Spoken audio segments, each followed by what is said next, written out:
안녕하세요. 법무사의 모든 것의 류홍석 법무사입니다. 이번 시간에는요, 채권자가 채무자에게 1,000만 원을 받을 돈이 있어요. 그런데 갚지 않아서 소송을 걸었습니다. 그래서 승소 판결문을 받았어요. 그리고 이 채무자가, 즉 피고가 항소하지 않아서 이 승소 판결문이 확정이 됐습니다. 이 승소 판결문이 확정된 이후로 6월 내에 채무자가 그 판결문에 따라서 아무런 이행을 하지 않았어요. 즉 1,000만 원을 갚지 않았어요. 그러면 채권자는 채무자에게 집행을 할 수 있죠. 압류를 할 수도 있고, 그리고 부동산이 있다면 경매를 붙일 수도 있고, 그리고 빨간 딱지를 붙일 수도 있고, 여러 가지를 할 수 있는데, 또 재산 명시 신청도 할 수 있고, 그리고 또 오늘의 주제인 채무 불이행자 명부 등재 신청을 할 수가 있습니다.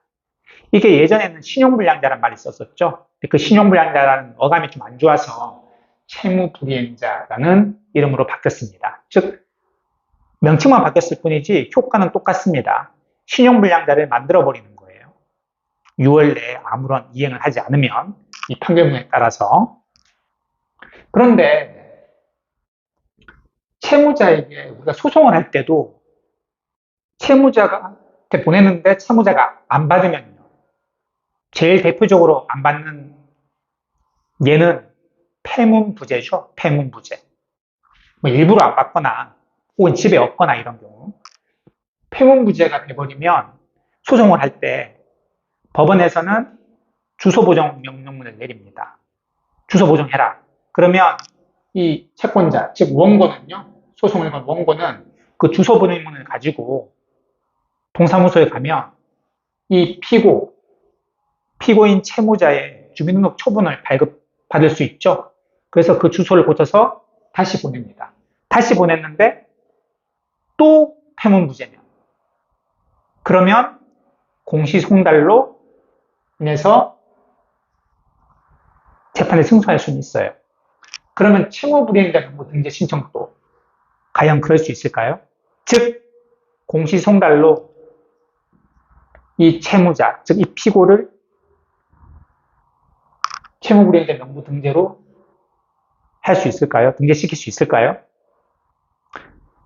등재시킬 수 있습니다. 이게 다른 집행과의 차이점인데요. 제가 좀 전에 언급드린 압류라든지 경매라든지 그리고 재산 명시라든지 이런 것들은 채무자에게 송달이 반드시 돼야 돼요. 공시 송달로 안 됩니다. 그런데 다른 집행과 다르게 이 채무불이행자 명부 등재 신청은 공시 송달로 가능합니다. 즉 이제 채무불이행자 명부 등재 신청을 법원에 하고요. 그러면 그 심판문을 법원에서 보내거든요. 근데 안 받아요. 폐문부재. 그러면 법원에서는 소송과 마찬가지로 주소보정 명령문을 내립니다. 그러면 이 원고는, 승소한 원고는 그 주소보정 명령문을 가지고 동사무소에 가면 또 초본을 발급받겠죠. 이 채무자의 그걸로 보정을 하고 다시